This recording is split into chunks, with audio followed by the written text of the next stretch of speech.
Monsieur le Président. Bonsoir, M. Rochefort. Bonsoir, Mesdames, Messieurs.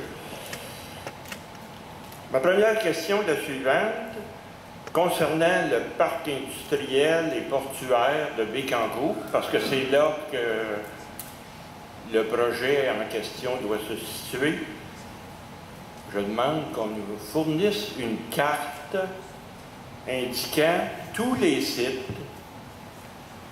des différentes installations de gaz naturel liquéfié, les réservoirs de produits chimiques présents ou futurs, de servitanques ou autres, l'emplacement du quai de chargement-déchargement des navires de produits chimiques, les voies ferrées, parce qu'il y a aussi beaucoup de produits chimiques qui sont transportés par voie ferrée, l'emplacement de IFCO, les industries chimiques qui utilisent et qui sont présentes sur le site, avec l'identité, les quantités, les fiches du CIMDUT de chacun des produits utilisés.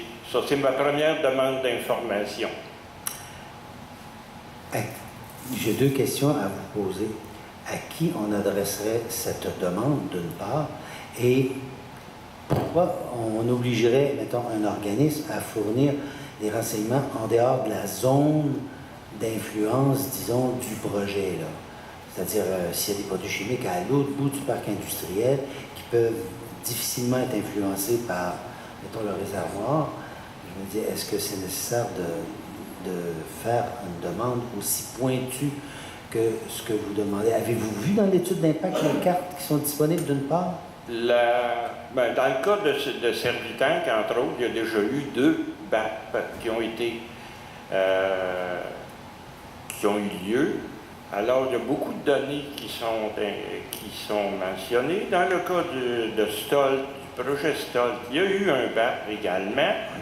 Alors, il y a des informations qui sont disponibles. On ne part pas, là, c'est pas de l'exploration à partir de zéro. Les fiches du CIMDUT, elles existent. C'est d'usage courant.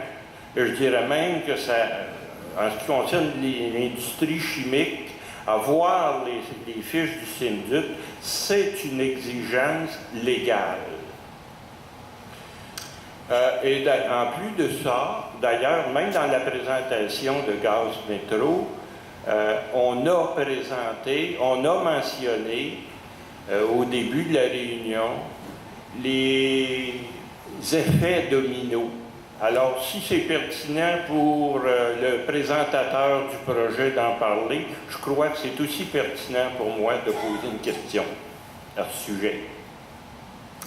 Parce que c'est facile puisque vous posez la question, vous avez droit à une réponse, c'est facile de se débarrasser d'une question embêtante, mais pour moi, et surtout depuis les 47 personnes qui sont décédées à Lac-Mégantic, la santé, sécurité des travailleurs, qu'on vienne nous dire que les personnes qui demeurent au village ou dans la ville de de Saint-Grégoire ou de Trois-Rivières, ne courent pas de danger, mais les travailleurs sur le site, eux... Je reviens à ma question. Là, je ne veux pas que vous fassiez des commentaires, mais je veux comprendre.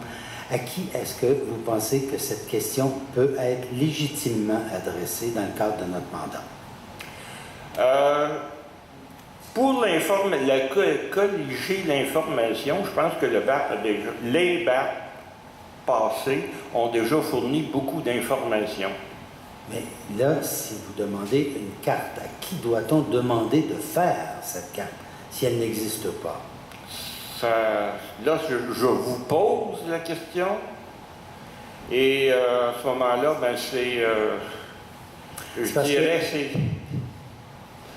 c'est à vous, en tant que BAP, je ne sais pas exactement quelles sont vos autorités ou vos limites d'autorité. Il semble, en tout cas, qu'au niveau, ce que vous avez mentionné, concernant les droits les brevets d'invention ou les droits d'auteur, il semble que vous n'ayez pas l'autorité d'un juge dans un tribunal, mais je sais.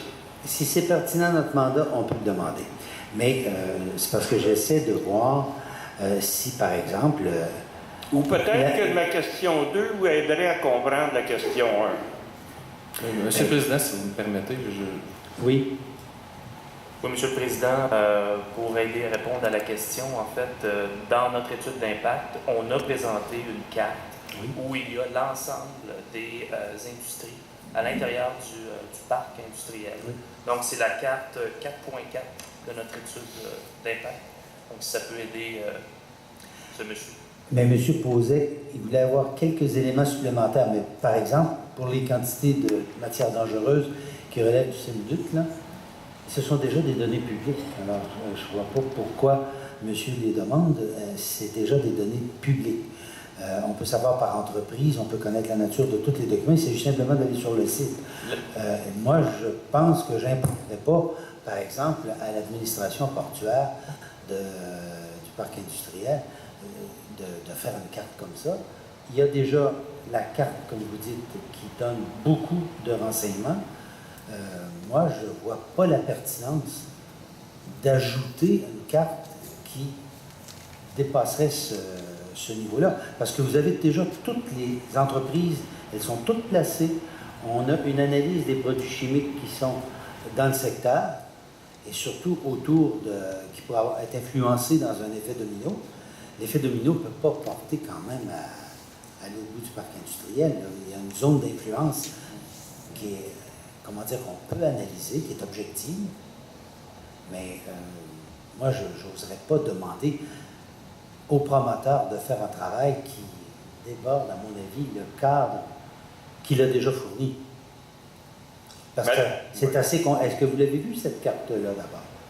Ma deuxième question concerne la possibilité de faire effectuer une évaluation transparente, compétente et impartiale des effets dominos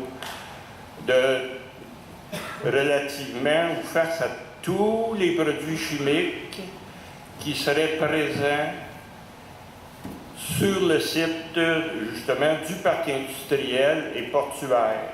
Et quand je parle d'évaluation transparente et impartiale, c'est une évaluation par une tierce partie impartiale qui n'a pas de lien ni comme client, ni comme fournisseur, ni d'autres liens économiques avec aucun des intervenants. Et quand on parle d'aucun des intervenants, si on considère que l'Hydro-Québec verse des milliards à chaque année au gouvernement du Québec, qui lui-même est le principal bailleur de fonds des universités québécoises, ce serait dans ce sens-là, même la définition de tierce partie impartiale, ça impliquerait que les chercheurs scientifiques des universités québécoises, pour les mettre à l'abri, pour leur propre protection, de toute influence réelle ou potentielle, que si on est déjà, je repense au BAP de 2010, sur les gaz de schiste, le premier de tous, on avait fait venir des spécialistes, même du Texas. On pourrait aller en chercher en Europe, ailleurs qu'en Norvège. On pourrait aller en chercher en Europe des gens. Je pense qu'on est capable de trouver des personnes qui peuvent faire une évaluation impartiale et suffisamment pour que tout le monde j'ai compris votre commentaire. Mais écoutez, ne puisse pas remettre en cause